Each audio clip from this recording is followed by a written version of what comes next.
Hey everybody, Gene Lewis here from Bullets and Octane. Go check out our new single, Vampires. It is out on every platform. Go to the YouTube, go to the Instagram, do what you got to do, and you are watching John the Ninja.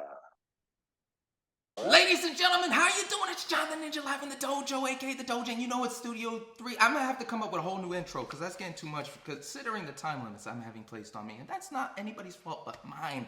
But that's because I love talking to my guests. But the person I have here, man, what a life he's lived. He said one time, I believe that if you have a passion, you die for it no matter what. And he's been walking the talk and living that. And he's proven time and time again consistency, being the mastermind, chief writer, and lead singer of his band. Now, this band has toured with CKY, Avenged Sevenfold, Korn, Social Distortion, Eagles of Death Metal, Foghat, for all you older heads that remember Slow Ride, and even Flogging Molly. Now, that's a great show. But I really have to stress the fact that I know this individual is because his music and his band's music was featured on WWE's SmackDown vs. Raw 2007, I'm Your Savior, and WrestleMania 22, Save Me Your Sorrows was used during that event. Now that's basically by being on SpongeBob, but for a more delectable crowd, a more fun and rowdy version. But I have to say sincerely, from their first length EP working with Gilby Clarke to even working with Paige Hamilton of Helmet, the songs these guys come up with, the music they've created is just standing the test of time. Songs like Bad Motherfucker, Pirates, Space Lord Symphony, My Disease, and their latest single, Vampires. The band I speak of is Bullets and Octane, and the lead singer is Gene Lewis. Gene was from initially St. Louis, Missouri, from a small town. They had to borrow the police department. But having dreams in a Taco Bell parking lot of superstardom, he not only did that, but he's joined the leagues of some of the most prolific people in the industry of music. And he's a multi-instrumentalist. We're going to talk about your parents being jazz phenoms and so much more. So ladies and gentlemen, here to talk about their latest single, Vampires, of Bullets and Octane, I give you Gene Lewis. Good sir, looking good. Ooh, good to be here, man. Thanks for having me. Thank you for coming, man. The first thing we gotta hit. The first thing, Ritchie the Barber. Podcast alumni, man. And I know he knew of you guys, but the fact that, it was just recently you had him on one of your videos, man. You guys have known each Yeah. other for so long. Is he still cutting your hair? How is he? Are you guys still talking? Because I know he's been busy with what he's been doing too. Yeah, it's a funny story, man. I was managing an apartment complex in Hollywood, California, and I had some friends bring up, "Hey, have you seen this clown? Have you seen this clown? He rides a unicycle, he's juggling, he lives up a street away from you." And I'm like, "No, I don't know how. I mean, it's Hollywood, it's easy to, get there's so much going on." But so one day I was out in front of this restaurant walking sitting there having some food, and he walks by and I'm like, "Holy cow, it's this guy Ritchie the Barber." So he comes over to me and he goes, "No way." He takes his earbuds out, puts them in my ears, and he's listening to Bullets and Octane right there in that moment. And we reconnected, and we realized that used to get dropped off at Bullets and Octane shows by his mom, who's also his name is Gene. Um, yeah, he was a fan. He was actually in one of our music videos when he was a kid in the crowd at Chain Reaction or something. Anyway, so we reconnected, and he started cutting my hair, and we're getting to know each other again. And yeah, we talk off and on. It might be a year or so, and then we'll reconnect, we'll refine each other. But I've known him since we were a kid. And I remember one Christmas we both went and played for the troops. I had an acoustic guitar playing for the troops, and he stood next to me juggling. They must have thought it was the most weirdest Christmas ever to have Ritchie the Barber juggling, and then this idiot fucking playing guitar and doing this thing. It's a very strange thing to have for Christmas for the troops. It was a weird room. But yeah, man, he's an interesting dude. He's always up to something. Every 6 months when I check up on him, he's got some new ploy, new new product, new twist, new Jordans on his feet. The whole thing, man. Pretty funny. But he's such a good soul, man, and he Yeah. attracts people like him. So I have to assume you have a great soul. You know what I'm saying? Because he was looking up to you. Um, I have to ask. All the people that you've been in contact with. Are you familiar with Jay Gordon? I know Aaron Thompson, aka Small Hands, follows Bullets and Octane. I had to know if you knew them personally. You know what, man? I'm really bad at that. I spent a lot of my years back in the day partying my face off. So it's like there's a lot of times people come up and they're like, "Hey man, I remember when you hung out with me and my brother and you put my brother in the trunk and we took a drive out to the desert." And it'll be in a weird country where I'm like, I would never get behind the wheel, but it does sound plausible, you know? So I no, I can't say that I have any memories of that. Dude, I'm just taking it day by day, bro. I'm trying to memorize the lyrics to my songs that I've been singing for 20 years, so it's a thing. But my man, let me tell you, I just saw you guys perform recently, My Disease, and it Yeah. was a great crowd. There's been a resurgence in your type of music, and I don't mean yours as in genre, because you're all over the spectrum. You can play everything. I'm talking about that time frame of the early 2000s, late 90s, where it's kind of like it was a little punk, it was getting to be harder metal, and then maybe is it real metal? It was a little confusing before they actually put a stamp on it. How did you feel about that show, and how do you feel now, considering that you're kind of getting that recognition?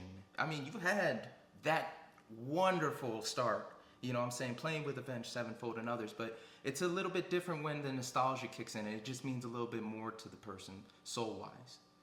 But it's interesting. A lot of my peers that are around, you know, that had success or whatever you want to call that in the early 2000s, early mid 2000s, we're all just kind of like, man, so this is kind of a good opportunity to kind of jump back on the horse and get things going. I mean, we've been kind of consistently doing it throughout all the years, taking some breaks, making a few albums, but it never really felt like the music scene was really supportive of that resurgence, as you say, sound again.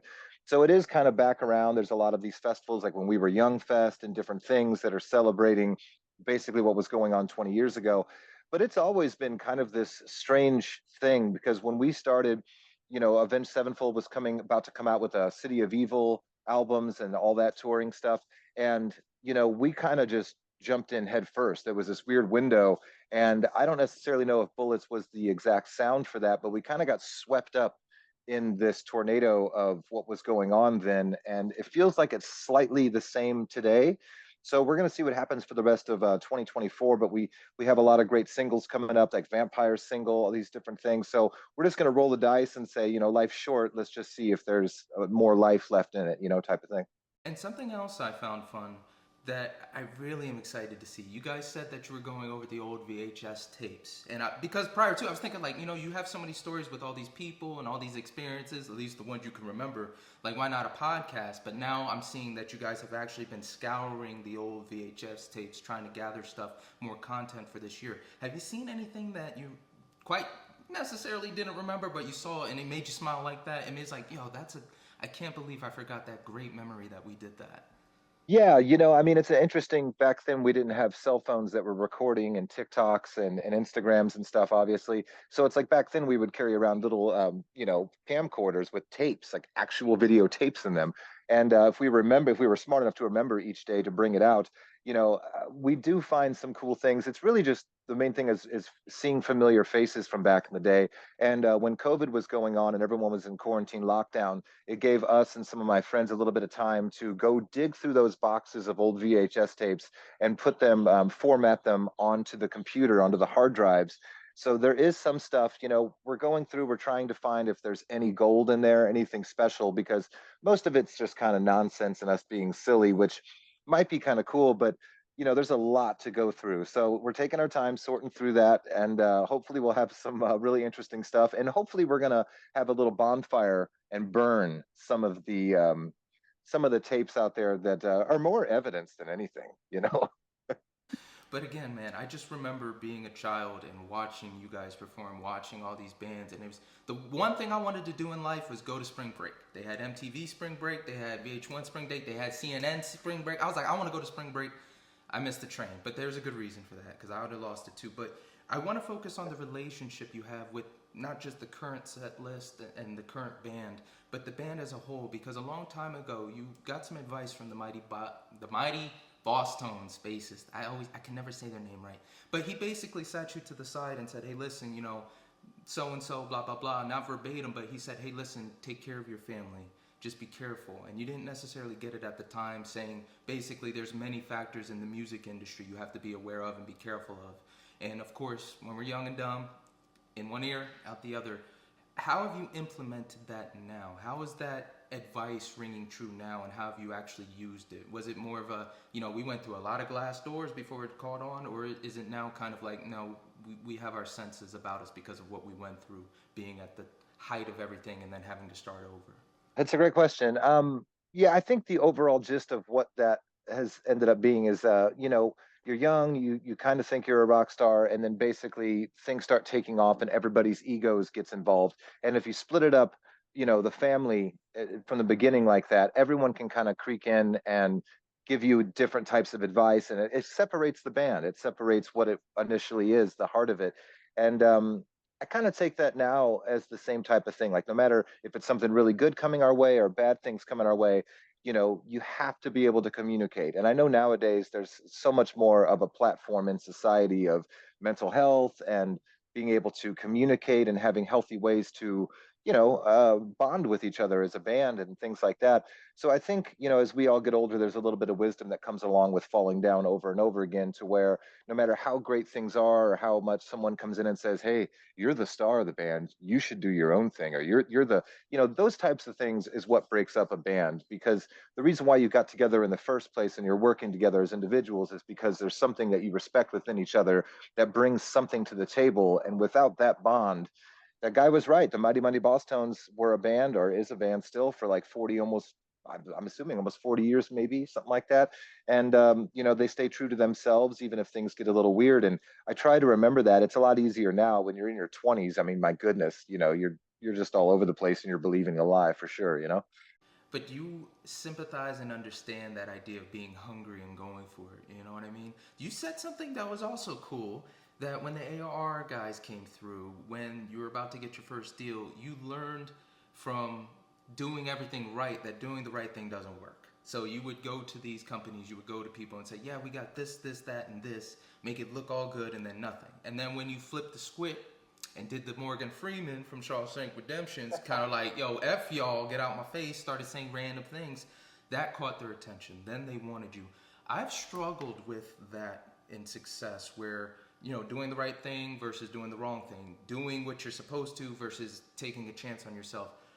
Where do you see that line now for yourself? Where did you see it back then? Because I've learned everybody else can get away with doing the wrong thing, but for some reason, whether it's the universe, God, circumstances, the only time I make it is when I stick to doing it the hard way instead of doing it like having the chip on my shoulder. So please explain to me why you think it worked for you. Was it just your personality really shined through when you did it, or was it more so you were kind of playing a mental mind game with them? Well, at that time, I think I was just so exhausted. Like, nothing was ever working. Like you said, it's like I'm giving them the stats. We're pulling 200 people in the A markets. We're selling this much, da da da, giving all the numbers. And it didn't seem to do much. Like, their eyes would glaze over with boredom. So I kind of went with like this Courtney Love type of effect of just, what if I just shock them? I want them to get up at 4 in the morning when they get up to go pee or get milk or whatever people do at 4 in the morning, and them just be like, that guy was out of his mind. I can't believe he said certain things. And I couldn't believe that it actually worked. And it kept going too, man. They'd show up to the shows, and I would say, they'd be like, oh, great show, man. You guys are great. And I would go, hey, have you ever thought about what animals do when you try to feed them tacos? Like, if you feed a taco to a cat or a dog, will they turn their head the way humans do? And then I'd walk away. And I was just fed up. Like, no, there's no right answer. Nothing's moving me forward. And then sure enough, the next show, they'd show up with Polaroids of them feeding tacos to animals, saying, look, the cats don't turn their heads, but the dogs did. And I'd look at them and go, what are you talking about? Like, I never said that. And somehow that kind of worked, which, it's funny. It's a great story, I guess. But at the same time, it made me kind of lose a little bit of faith of, man, this isn't the real reason why we should be getting signed to a deal or moving forward, because I can make up some spouty stuff. Like, having a character on stage and then talking about business, those should be things that are separated things. Me having to do shock value to get your attention off the stage when we're trying to make a business, transaction here or something like that, and get into bed together working on, moving forward, it all seemed kind of weird, and it still feels that way to this day. I don't feel that there is a one-way ticket to getting there. There used to be a funneled way process of how you would get there. You sign to a label, they get you a booking agent, you go on tour, there's some sort of MTV or Headbangers Ball, yada yada, a record sell, everyone's high-fiving each other. And nowadays I feel like people are getting so much more success by doing the stupidest shit on TikTok, where you're juggling and lighting your face on fire, and all of a sudden you got a record deal. I mean, half these, I hate to say it, but I see a lot of people that have numbers. They have big numbers on social media, and then all of a sudden now they have a record deal before they even played a note of music. They just figure, well, they have a fan base, we'll get them in the studio, someone will write songs for them, and they have a following to shove down their throats. We'll sell some uploads and some downloads and some hats or whatever, and we'll call that a music business.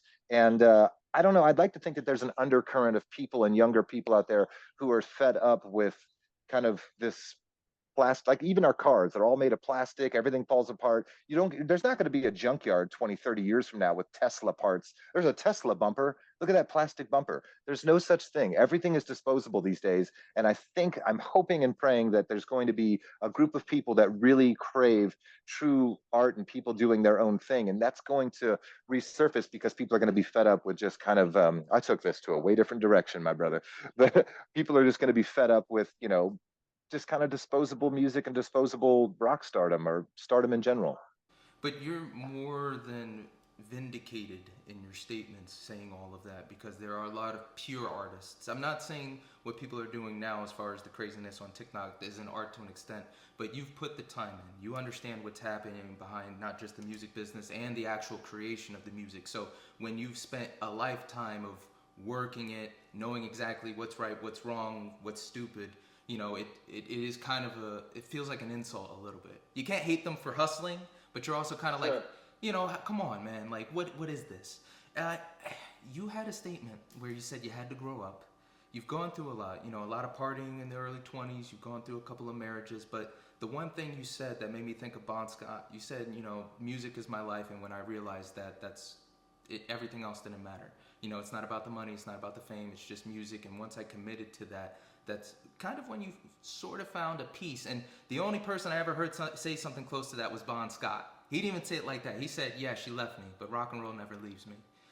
So I just wanted to know what those circumstances were when you finally came to that realization. I'm not saying, I was 3 p.m., but more so of like, at that time in my life, it just kind of came out of that. Yeah, I would say the most simplest way to put that is throughout time, being homeless in cars or getting divorced or getting sober, getting drunk, getting sober, like all these things, there would always be a time of listening to music, be it somebody else's or a nostalgic piece or even my own music. There'd be a time where I'd get teary and I'd look down and I'd see the goosebumps and the hair sticking up on my arms. And you realize through all the chapters of your life that never leaves you. That doesn't leave me anyway. And so I'm just like, man, I'm always destined to do this. And when you do take fame and making money out of the equation, like that's just passing you by. You're just not going to have a future. You're not getting all the great things that come along with it that can kind of distract you. It does bring you back down to, I'm never going to stop doing this thing, creating music. I'm never going to stop. I just have to. So you kind of embrace it in a very simplest way, like a kid riding a bike down a hill, smiling ear to ear.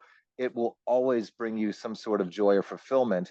And when you kind of make it that simple, you accept that within yourself, and you just kind of keep creating. Because, man, I spend evenings just sitting out staring at the sky and going, how is this going to work? How does this business work these days? Oh my God, I'm getting older. I'm freaking out. I got to find a way. I got to find a way. And it's like, well, I'm not going to stop either way. So let's just keep moving, keep creating. And if people connect to it and it catches on in a massive way, that's fantastic. But if it doesn't, what am I going to stop anyway? And once I have to keep like a realigning myself with that reality and like that thing that I'm like, if I'm broke for the rest of my life, I guess I'll die. And hopefully someday most or all of this music will resurface. Someone will care enough to get it back out there, and someone will hear something within it and go, wow, that's really cool. Like that. Whatever, man, one person at a time will reach out to me and say that something meant something to them. And that keeps me going. That is like the vapors in the gas tank. Yes, I'm out of gas, but those little things keep the car moving down the line, So, yeah. Man, yeah, I see why Ritchie and you are friends, man. I'm getting that loving energy of just you keep fighting, you keep going, and again, I want to reiterate, just hearing, like, even the person who got a phone call from Nikki Sixx while he was at work at a Domino's asking him to work with him, even the guy who's been on stage with Avenged Sevenfold singing Backcountry, you know, everybody's human, but it's that will to keep fighting, to keep going. I have to ask about your mom and dad. Not only your dad, but your mom was a jazz musician too. I want to know about what your mom played, how they got together, because it's so integral. Jazz is basically, I'm a big heavy metal fan. Jazz is that wild, fun playing style, but more technical, more complicated. And the way I've seen your life play out and listening to the music, like you said, you know, people can hear the little nuances of like, well, why the hell did you do that for a punk song or something like that? You know, what is their story as far as them being musicians? Because from what I can get, at least from the story of you watching them tour up and down the Mississippi River and etc., it kind of feels like that life was so ingrained on you from a young age that there was nothing but music for you to do. Man, the older I get, the more those the story of all of that gets more and more special. You realize like that's a pretty strange story, you know? And it was just the way it was, and it was just normal that there was all these wacky jazz musicians and weird ways of looking at music. As you know, jazz music has always been, you know, all about improvisation, you know, and it's not so structured. And I think starting with that being my first involvement of music as here, we all sit down, we're all playing the same song, but what's your interpretation of how this song should be played? And like you said about a minute ago about the, you know, metal music and jazz music. I mean, that's why even Paige Hamilton from Helmet wanted to work with you know, myself or Bullets and Octane in general, is because he heard the wackiness because he's a jazz head himself, and so he could hear, because that's what he did with Helmet, was he took jazz stuff and implemented the wildness of that into Helmet. And that's, I guess, kind of inherently what I did as well. So my parents met in the Muni Opera in St. Louis, and they both played in the orchestra pit and things like that. And my mom took a look at my dad and said, I'm going to marry that guy. And sure enough, they did. And you know, she was a violin teacher, a piano teacher. It wasn't necessarily her passion as much as it was my father's passion with the drums and Dixieland jazz and big band jazz and things like that.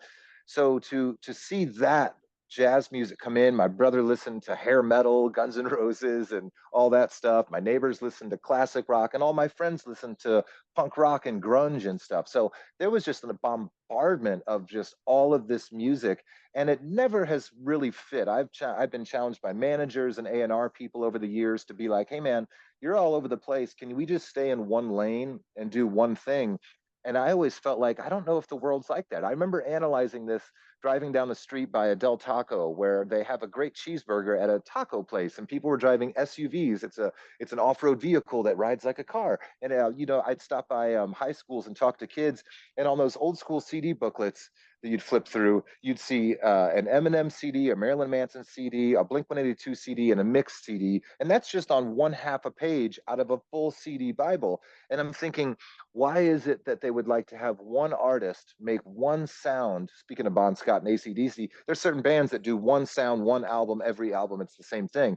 But in my mind, I'm like, man, I was raised on top 40 music and all those other things I spoke of, to where there's no way I, as an artist, would be able to only do one thing. It's like having a paint palette on, you know, paints on your palette there, and metal is only red and yellow all day. All I paint is red and yellow. I am metal. That is it. And I look down and see turquoise and green and blue and all this stuff, and I never get to use it.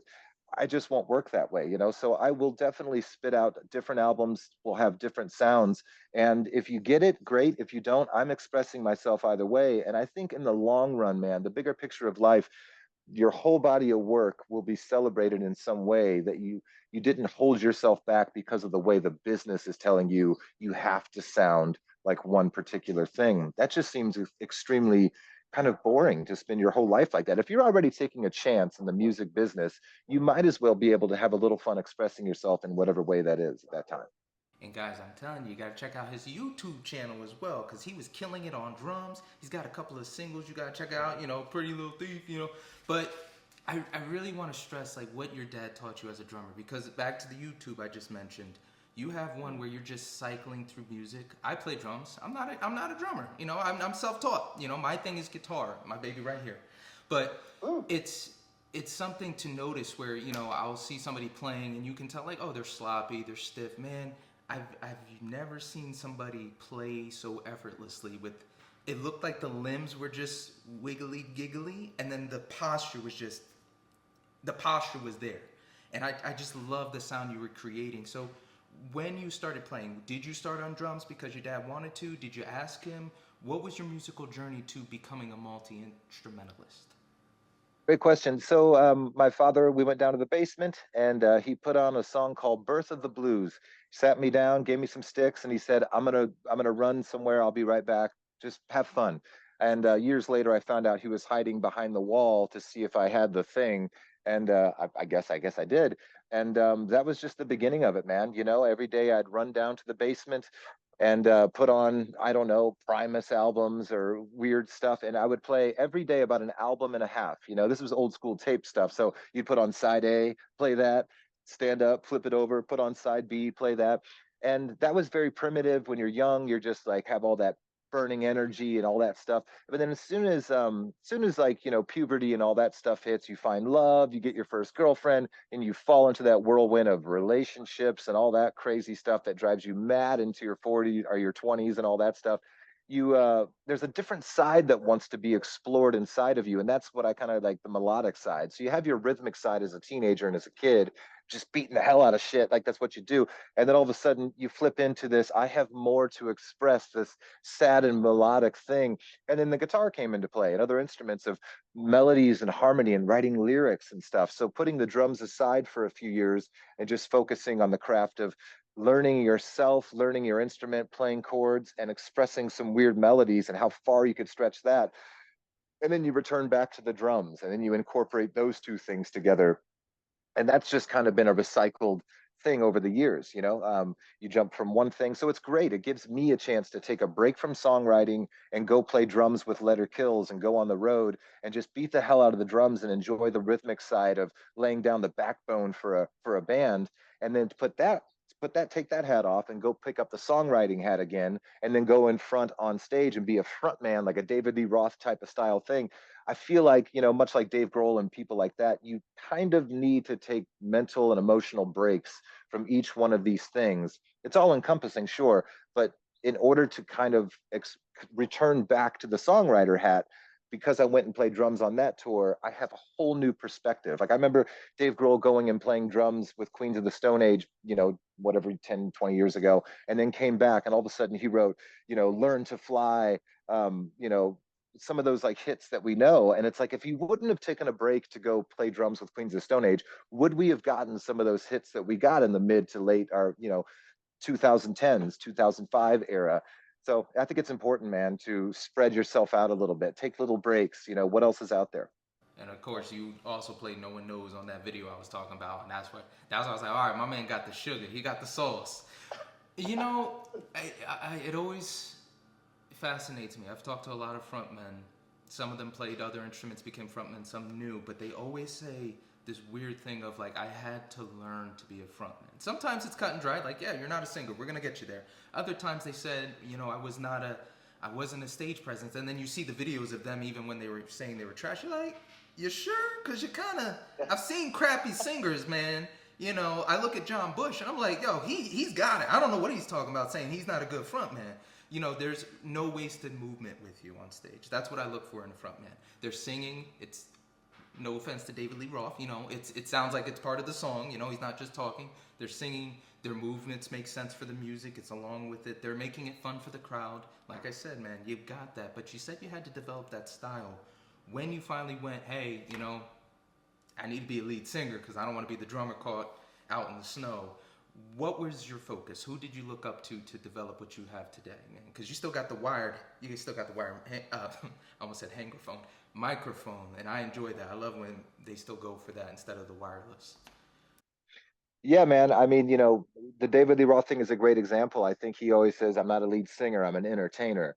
And, could be because, of his voice or his capabilities. I have no idea. But definitely for me, I've always been pretty upfront and honest to say that, I mean, I am usually surrounded by lead singers who are just incredible singers. And I never have been an incredible singer. And I knew that right away, that it's like, hey, man, I'm no Dove, singer. So I'm going to go ahead and just go with the entertainment side of it, to where it's like, and like I said, I'll just be straight up, man. There's no need to lie about it. But it's if I can entertain you and distract you enough to make you feel, the most important thing to me is not about being the singer and like this operatic voice, but for me, it's like I want the crowd to feel a sense of freedom. If you just now forgot about your day job, you forgot about your problems for even 5 to 15 to 50 minutes during our whole entire set, and you got to disappear, I did my job. I've let you see someone who is just expressing themselves openly and being completely free. And that is very contagious when you're actually in that moment.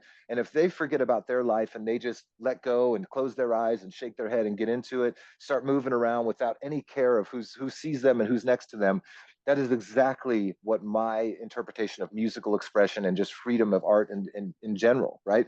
So, and it's contagious. I see them get into it, then it gets back fed up and bleeds on me, and I let loose and I get into it. And we have about 50 minutes to an hour and a half of just letting go, sweat it out, scream it out. Who cares what it sounds like? Who cares what it feels like? It's a moment of freedom and letting go. And that is the best freedom and feeling in the world, for sure.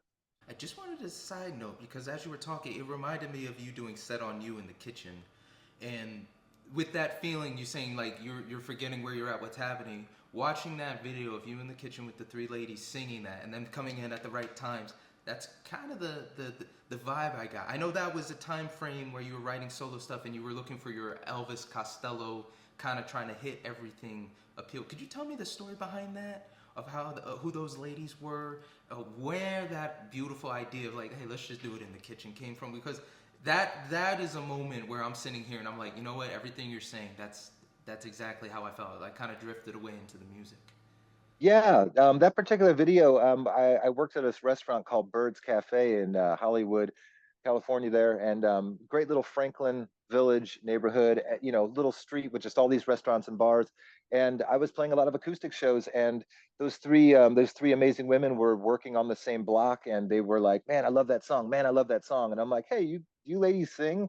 Let's get together. And if you guys let's." So I went to that girl's house, Rachel, right up the street, and we were all hanging out. And I'm like, "Hey, you guys just do stuff. Let's just play the songs and go over these songs and see what happens." And it just worked out, man. And that was a little bit before people were doing just videos of TikTok, just everything up. I'm gonna tie my shoes. I'm gonna, sneeze.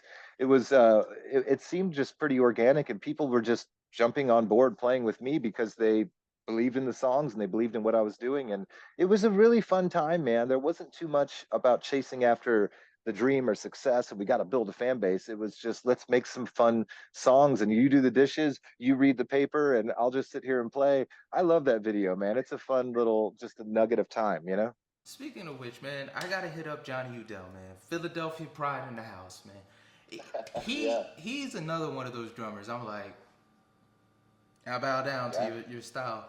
You know, Yeah. you guys have known each other when he was in Knives, and you toured together, and you came together for Bullets and Octane. I wanted to know, being a drummer, how you guys bounce back and forth. How is that musical chemistry with you guys? Because it helps when you're friends, but there's, you got the Paul and the Johns that are kind of, and then you got the others that just mesh well. How did you guys musically get together? Because I always think of Dave Grohl, back to the Foo Fighters, explaining how he wants his drum parts to a drummer, and then you see in the past, some got it, some didn't. Yeah, Johnny Udell and I, we've known each other for a very long time. Like you said, when early Bullets, his band, The Knives, we went to the UK, we did some touring together, and I've always respected primarily his business sense. He has a real passion for music business, putting tours together, making connections. He's got the gift of gab, and that's what he really, really loves. So it wasn't necessarily too much of the musical thing as much as it was he recognized the talents that I had as a songwriter, and I really wasn't so passionate about the business side of it, but I knew, and he recognized too, that that's what his whole thing was. I can do something with this on the business side. You keep creating, I'll make some connections, and we'll get on the road and make this thing happen. So when him and I were working together, that was more of the focus of our relationship was, you know, he was great at business. I'll do the art stuff, and peanut butter and chocolate this thing together, and let's get it all. Let's get it going. But Yeah. man, you can see the joy in the fact when he's with you, when he's playing with you guys, man. He's got this aura of a smile. It's like, it's just Yeah. grinning. I have to ask about Yeah. vampires, man. With these singles you've been releasing this year, we know we're heading towards a full album. You know, vampires, it's starting to seem like the full encompassment of all those songs put together. You know, what did vampires mean to you? When you said you were writing, you had a whole thing where, you know, you used to record on the phone and then you would try and add it. Then you were like, you know what, why not me just make a song based off of that recording? So where was vampires sitting in that whole writing process? Did you have an idea of like, hey, I got lyrics? Did you know like, hey, well, let's just jam it out and we'll go that way? Please walk me through that song's direction. Sure. Yeah. Start lyrically. So lyrically, I mean, there was a time living in Hollywood, like right there on the strip and losing my mind, dude. I was just going crazy. So the vampires thing, I think it really is about just getting caught up and you become very, it becomes very normalized to live such a chaotic, poisonous lifestyle of up all night, doing selling drugs, hanging around the wrong people. You live up the street from a strip club, and the kind of seedy people and seedy ways of thinking and routines and living that go along with it. And especially in Hollywood, man, honestly, a lot of us guys, we became kind of, you know, a cliche of rock and roll, of just doing all the same old crap that we heard about in the Dirt Book from Motley Crue in the 80s and all that stuff. And you kind of lose yourself to it. And it sucks up your years, it sucks up your youth. And that's what the lyrics of vampires are. We become these creatures of the night. We're living just like vampires. And it slightly glorifies that lifestyle, but it also kind of, if you listen to the lyrics, especially towards the end of the song, it kind of says there is no love in this. There is no love. You are bled dry to this kind of shitty lifestyle that you put on yourself. And it's not too deep of a lyrical song. It's kind of vague. It speaks about obvious stuff that most bands and guys go through, especially on the road, man. You get shoved out on the road and you're living on floors, you're sleeping on couches. It's really easy to kind of self-medicate with drugs and alcohol and distractions, because you're doing the same thing night after night after night and you're not making much money. It's you got to really have a strong will to keep chasing after that thing and keeping your head together. It's not easy to do when you're trying to entertain and project to the world that your life is great, I'm living on top, things are going great, when really you're barely hanging on and you're eating a bag of chips every day to get by. That's like, let me say, you can't just do it on your own self will, you know. But I love the fact that the band is all around. You guys been compared to GNR and Social Distortion, but again, you have so many influences that wasn't necessarily right. Now, for me, listening to Bullets, I absolutely adore Let's Rock and Roll and Bad Motherfucker. Those are I love the old stuff, but these two new ones bring it back to this pure feeling of this is probably rock and roll in its ultimate form musically. It's straightforward, but it's got a little fun in there, and it's just about having a good time. Considering now that the band is re-solidifying its status, writing again, would it be too, I don't want to say disrespectful, but I want to say, would it be too compact to say that this is a very strong part of the sound? Because you're not going to get one song that's the sound of the band. But the way things have been going, the way I've been hearing the music, this seems like the most consistent version of the band's sound. Yeah, I mean, even from the beginning, it's been kind of all over the place of what anybody would necessarily label Bullets and Octane sound. Like if you go to Spotify or something, you will see that two of the biggest played songs, Pirates, which is totally just a fun, bouncy, the fun side of rock and roll. Don't look too into it. It's just a surfacely fun, David Lee Rothy, fun rock and roll song. And then another song is called Ain't Your Savior, and that's super heavy and more of a serious tone lyrically and overall. So you got two of the biggest played songs by Bullets and Octane on Spotify that couldn't sound any different. Vibe, musically, everything. So the identity has always been a little bit wishy-washy of what is the band's true one sound identity. And I've kind of just kept that common thread, man. It's like always have a few songs on an album that are a little bit light, a little bit fun, a little bit cheeky, tongue in cheek lyrically, a little bit, some fun little jabs and stuff. I put your cat in the microwave, all kinds of weird stuff. And then on the other side of it, I'll dig a little deeper on things, because I learned a long time ago, I love to have fun on stage. I'm a lighthearted person on stage. Let's have fun. Cheers, drinks up in the air. How you guys doing tonight? And sometimes my lyrics and songs would be very depressing and deep, and I'd realize, hey everybody, who's having a great time tonight, this next song is called Slit Wrist, go ahead, let's start it, and those types of things. I'm like, man, these songs don't really fit with who I feel, how I express myself between the songs when I'm just talking to the crowd. So I'm still, and I think I always will be, still trying to find that balance of making songs that are lighthearted and fun, and also still digging into some things that people connect with, of a deeper level stuff, mental health, depression, weird stuff, but not really digging too far into one or the other. I want to say, guys, if you ever need a song to remember that life is rough and you need that little boost, Fire is it. It's not a happy, feel lucky song, but it's gonna make you feel better knowing that somebody else is going through it with you. All the musicians you've dealt with, I'm pretty sure you probably get this question a lot.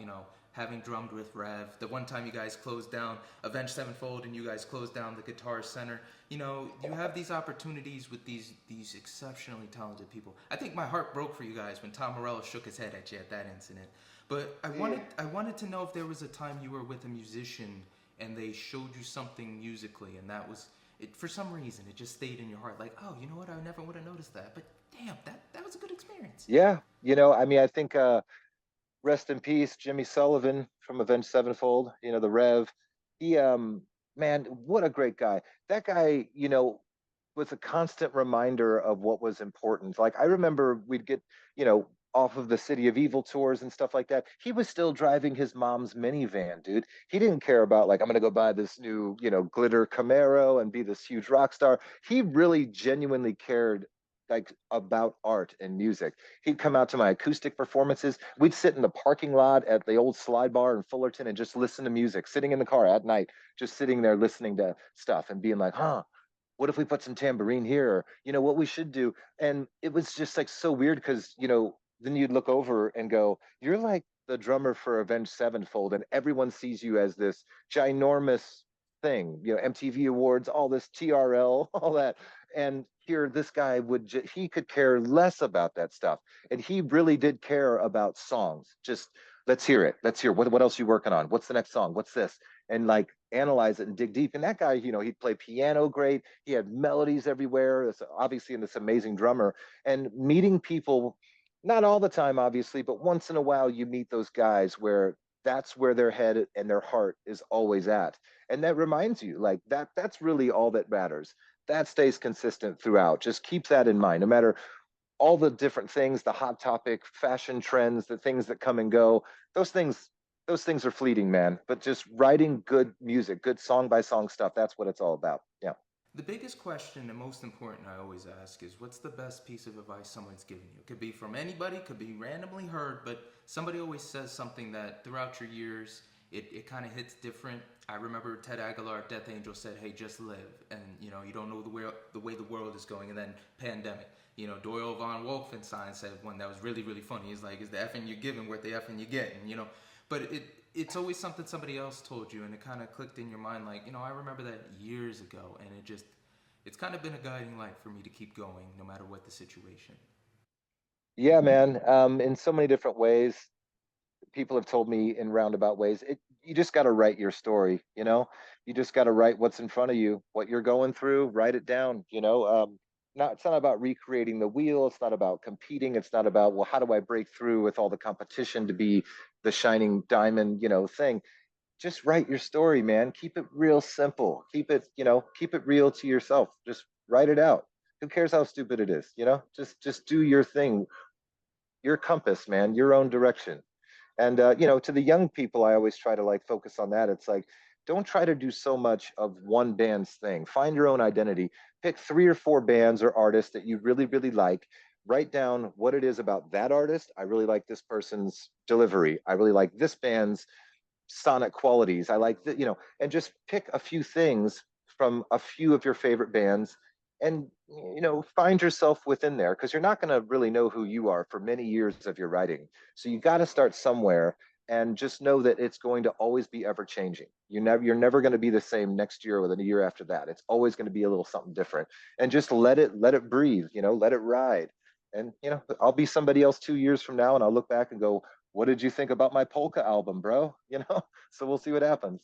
Gonna be a fantastic one. Speaking of albums, man, when is Bullets and Octane dropping in 2024? I know you guys have the celebration of In the Mouth of the Young for 2026, but with all these singles, with everything that you're doing now, I need a full length LP now. So when is that slated for release? Yeah, man. We're just putting together singles right now. It's a singles world, as everyone always talks about. So we're kind of feeling it out, gauging it out. We put out Space Lord Symphony. If you haven't seen it, go to the YouTube Bullets and Octane official Space Lord Symphony. That song, that video, pretty cool, man. Out in space, it's great, you know. And Vampires just came out. So we're kind of feeling it out, like putting out singles, talking to fans, talking to people. Where's this going? Where's this pushing us? And we're just taking our time. Everybody's in a damn hurry. So we're just writing it song by song. But the next video is going to be awesome. The next single, we actually are working with Steve Stevens from Billy Idol, the guitar player from Billy Idol. Dude, it's awesome, man. He reached out to me, I think on Twitter or something like that, or nah, TikTok, whatever the hell it is. And I was just like, man, I'm just going to go for it. I'm like, hey, man, I want to play you the song. And he loved it. He thought the song was great.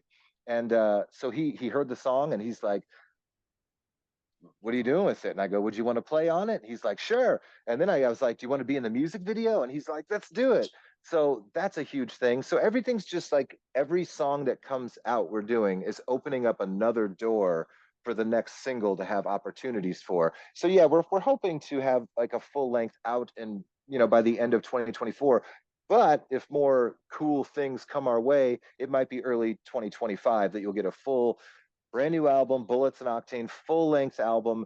But till then, take a ride with us. Every 5 to 6 weeks, you'll get a new single and a new music video. But right now, it's all about them damn vampires. You know what I mean? You can find these vampires at Apple Music, Spotify, YouTube, IG. Everything is Bullets and Octane official. Guys, if we're using it now, we can find it. It's still on cable. We can find it on cable, so get that in your mind. Guys, I can't express how grateful and how fun it was to speak to this individual, especially growing up listening to his music. Gene, thank you so much for gracing us with your presence. Thank you, brother. Been an honor. Thank you. And everybody else, you know, as usual, go check out them vampires, Bullets and Octane. Be smart, be mindful, rock on. I'll even say God bless this time. Ninja out. Woo, baby, you listen to John the Ninja. Oh, your ears are about to go on a vacation. John the Ninja's got what you need.